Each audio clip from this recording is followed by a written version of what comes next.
मालिक, आज मेरे बेटे की तबीयत ज्यादा खराब है।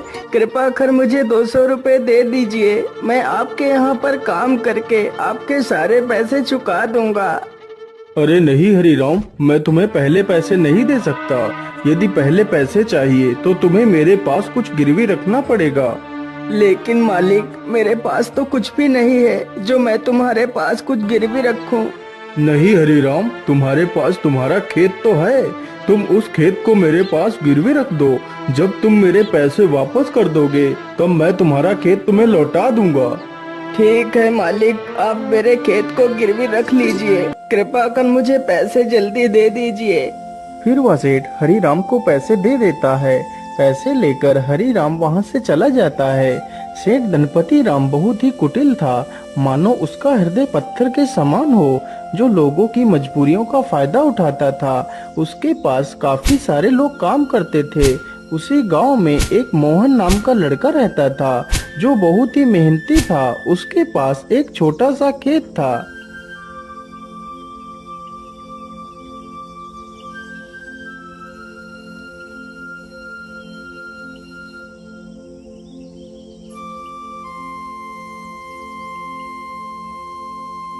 अरे मोहन बेटा, जरा पानी वानी तो पी लो। तुम तो कितनी मेहनत करते हो। हाँ चाचा, क्या करूं, बिना मेहनत के तो कुछ होगा भी नहीं। हाँ बेटा, तुम्हारी इसी मेहनत की वजह से ही तुम इस छोटे से खेत में दोगुनी फसल उगा पाते हो।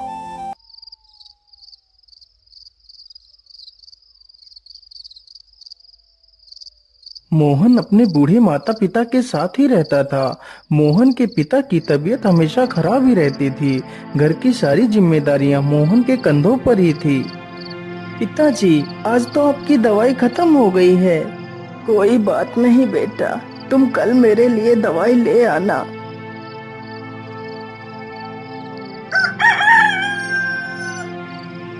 मोहन सुबह उठकर अपने पिता के लिए दवाइयां ले आता है। माँ, मैं पिताजी के लिए दवाई ले आया हूँ। आप पिताजी को दवाइयाँ समय से खिला देना। हाँ हाँ बेटा, मैं तुम्हारे पिता को दवाइयाँ खिला दूंगी। माँ, आज तो मौसम कितना अच्छा है। मैं आज ही खेत में बीज बो देता हूँ। ठीक है बेटा, जैसा तुम्हें अच्छा लगे वैसा ही करो। मोहन तुरंत ही अपने बैलों को लेकर खेत की तरफ निकल पड़ता है।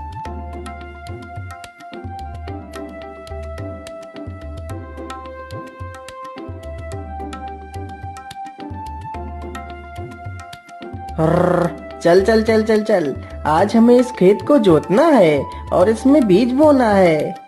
मोहन कुछ ही देर में सारा खेत जोत देता है और बीज बो देता है।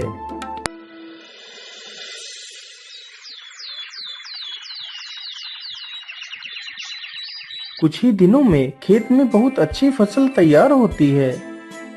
अरे मोहन भाई, हर बार की तरह इस बार भी आपके खेत में कितनी अच्छी फसल तैयार हुई है। हाँ मदन भैया, यह सब ऊपर वाले का ही आशीर्वाद है, जो हर बार मेरे खेत में इतनी अच्छी फसल होती है। वे दोनों आपस में बात कर ही रहे थे कि तभी काले बादल छा जाते हैं।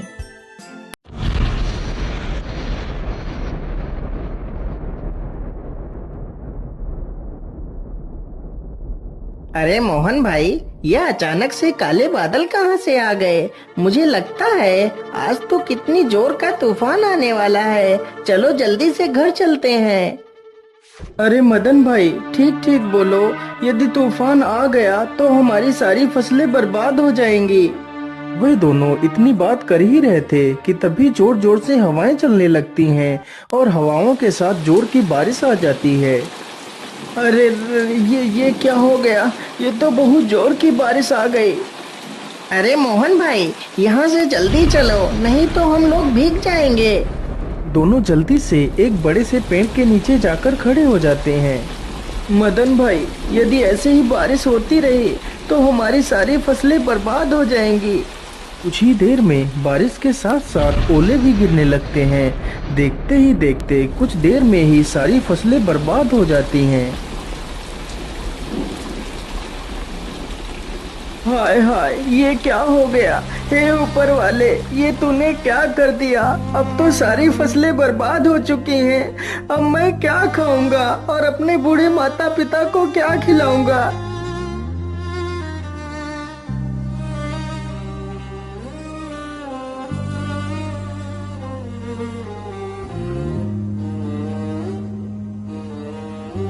बेटा, तुम चिंता मत करो, ईश्वर पर भरोसा रखो, सब कुछ ठीक हो जाएगा।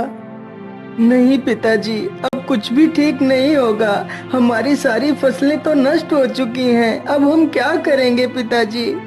बेटा, तुम चिंता मत करो। तुम कल ही सेठ धनपति राम के घर चले जाना। वो तुम्हें काम पर जरूर रख लेंगे।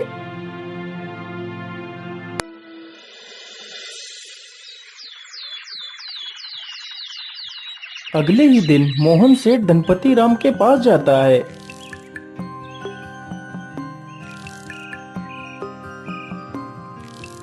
सेठ जी, मैं बहुत परेशानी में हूँ। कृपा कर मुझे किसी काम पर रख लीजिए। मोहन सेठ को अपनी सारी कहानी सुनाता है। सेठ जानता था कि मोहन बहुत मेहनती इंसान है। वह कम खेत में ही दोगुनी फसल उगा लेता है। यदि वह मोहन को काम पर रख लेगा तो उसे दोगुना फायदा होगा। लेकिन सेठ उसकी मजबूरी का फायदा उठाना चाहता था। हाँ हाँ मोहन, मैं तुम्हें काम पर तो रख लेता, लेकिन मेरे पास अभी तुम्हारे लिए कोई काम नहीं है। तुम अभी अपने घर वापस लौट जाओ। जब मेरे पास काम होगा तो मैं तुम्हें बुला लूंगा। नहीं नहीं सेठ जी, आप तो मेरी मजबूरी जानते हैं। यदि मुझे काम नहीं मिला तो मेरे माता पिता भूखों मर जाएंगे। मुझ पर तरस खाइए सेठ जी, मुझे काम पर रख लीजिए। अरे वाह वाह, जैसा मैंने सोचा था बिल्कुल वैसा ही हो रहा है। यही अच्छा मौका है इससे कम पैसे में ज्यादा काम करवाने का। अच्छा अच्छा, ठीक है, मैं तुम्हें काम पर तो रख सकता हूँ, लेकिन मैं वैसे तो सारे मजदूरों को 300 रुपए देता हूँ, लेकिन मैं तुम्हें सिर्फ 200 रुपए दूंगा। यदि मंजूर है तो बोलो। हे भगवान, क्या करूं? यहाँ पर काम करने के अलावा तो मेरे पास दूसरा कोई रास्ता भी नहीं है। ठीक है सेठ जी, मैं 200 रुपए में ही काम कर लूंगा। मोहन अगले दिन से ही सेठ के घर काम करने लगता है। इसी प्रकार मोहन को काम करते करते पूरा 2 महीना गुजर जाता है। मोहन ने सेठ के खेत में दोगुनी फसल उगा दी। यह देखकर सेठ बहुत खुश हो जाता है। अरे वाह, मोहन ने तो इस बार कितनी अच्छी फसल उगाई है। वैसे अब तो मोहन का कोई काम भी नहीं है। मैं ऐसा करता हूँ, इसे आज की मजदूरी देकर काम से निकाल देता हूँ और इसकी 2 महीने की मजदूरी भी नहीं दूंगा। अरे मोहन, ये लो तुम्हारी आज की मजदूरी। अब तुम्हें कल से काम पर आने की कोई आवश्यकता नहीं है।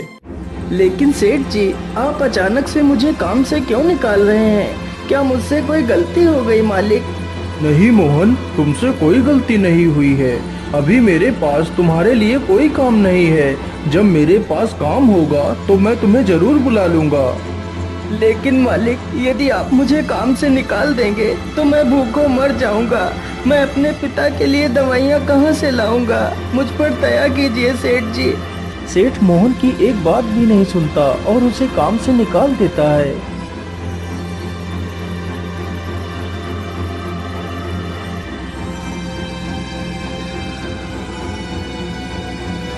अरे बेटा, आज तुम खाली हाथ ही आए हो।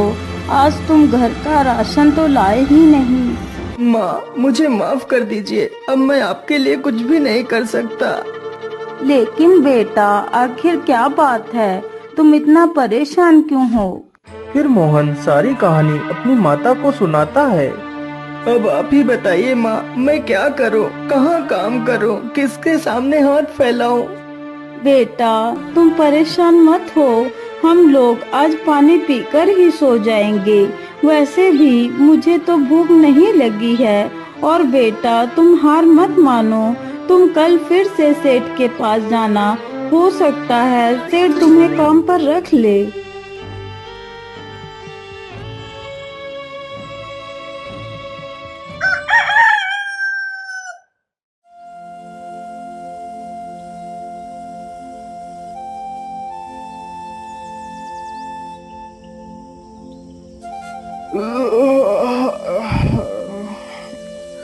अरे सेठानी जी, आप मेरे लिए नाश्ता तैयार रखना, मैं जरा खेतों की तरफ से घूम कर आता हूँ।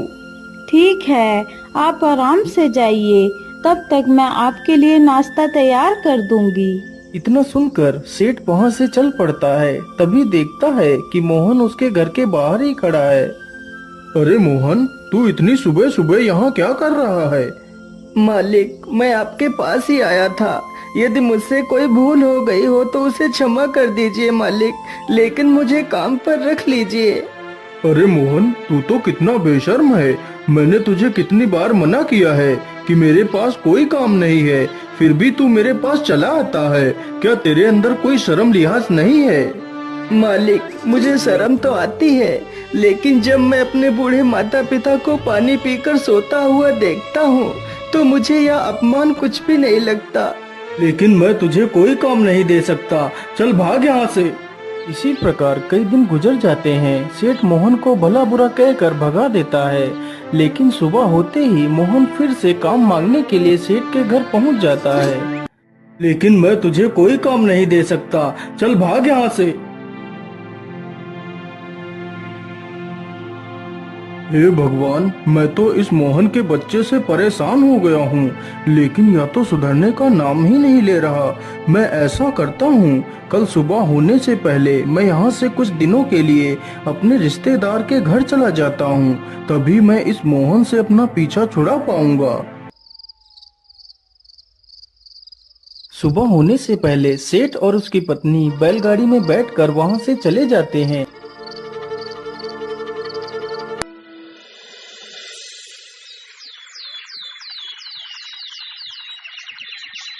उधर मोहन रोज की तरह फिर से सेठ के घर आता है तो देखता है, अरे ये क्या, आज तो सेठ के घर ताला लगा हुआ है। इसका मतलब सेठ जी कहीं बाहर गए हैं।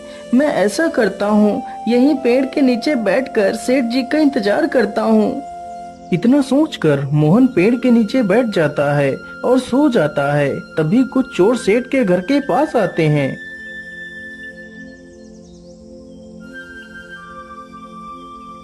अरे लल्लन, आज तो यह दुष्ट सेठ है भी नहीं। आज अच्छा मौका है, चलो आज इस सेठ की सारी तिजोरी खाली कर देते हैं। चोर जल्दी से एक पत्थर उठाता है और ताले को तोड़ने लगता है।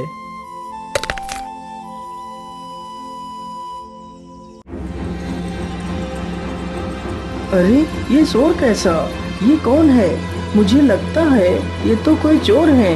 अरे रुक जाओ, तुम लोग ये क्या कर रहे हो? तुम सेठ के घर का ताला क्यों तोड़ रहे हो? अरे बेवकूफ, तुझे दिखाई नहीं देता? हम लोग चोर हैं और यह ताला हम लोग चोरी करने के लिए ही तोड़ रहे हैं। चल भाग जा यहाँ से। अरे नहीं नहीं, मेरे रहते हुए मैं तुम लोगों को चोरी नहीं करने दूंगा। अच्छा, तो तू हमें चोरी करने से रोकेगा? रुक, हम तुझे अभी मजा चखाते हैं। इतना कहकर सारे चोर बेचारे मोहन पर टूट पड़ते हैं। चोर चोर, कोई मुझे बचाओ, नहीं तो मुझे यह चोर मार डालेंगे। मोहन की ये आवाज सुनकर गांव के कई लोग वहां पर आ जाते हैं। तभी वह सारे चोर वहां से भाग जाते हैं, लेकिन बेचारा मोहन काफी ज्यादा घायल हो जाता है। अरे सेठानी जी, अब तो हमें यहाँ पर कई दिन गुजर चुके हैं, चलो अब हमें घर वापस चलना चाहिए। इतना सोचकर सेठ और सेठानी दोनों अपने घर के लिए निकल पड़ते हैं।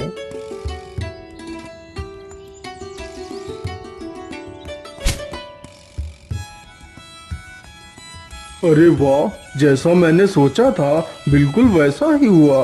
अब तो मोहन से मेरा पीछा छूट गया। लेकिन ऐसा कैसे हो सकता है? मोहन आज भी नहीं आया। मोहन इतनी जल्दी हार मानने वालों में से नहीं है। फिर वह आया क्यों नहीं? कहीं वह किसी मुसीबत में तो नहीं पड़ गया? चलो चलकर देखता हूँ। इतना सोचकर सेठ गांव की तरफ निकल जाता है। अरे मदन भाई, मोहन कहीं दिखाई नहीं दे रहा, वह कहाँ गया है? अरे सेठ जी, मैं तुम्हें क्या बताऊं, आप तो बर्बाद होने से बाल बाल बच गए। क्या मतलब? मैं कुछ समझा नहीं, तुम क्या कहना चाहते हो? फिर मदन सारी कहानी सेठ को सुनाता है। ये सुनकर सेठ के पैरों तले जमीन खिसक जाती है। सेठ जी, मोहन बहुत नेक दिल इंसान है। उसने आज तक किसी का बुरा नहीं किया है। कृपा कर आप उसे अपने पास रख लीजिए। नहीं मदन, मुझसे बहुत बड़ी गलती हो गई है। मुझे जल्दी से मोहन के घर ले चलो। सेठ जैसे ही मोहन के घर पहुंचता है तो देखता है मोहन घायल अवस्था में चारपाई पर पड़ा है। मोहन, मुझे माफ कर दो, मैंने तुम्हें बहुत तकलीफ दी। जिस इंसान को मुझे अपने गले लगाना चाहिए था, मैंने उसे ही तकलीफ दी। हो सके तो मुझे माफ कर देना मोहन। नहीं सेठ जी, आप माफी क्यों मांग रहे हैं? ये तो मेरा फर्ज था। मोहन, तुम कल से मेरे पास आ जाना, मैं तुम्हें अपना विशेष अधिकारी बनाऊंगा। फिर सेठ तुरंत ही मोहन की माँ को 500 रुपए दे देता है और अगले ही दिन से सेठ मोहन को अपना विशेष अधिकारी बना लेता है।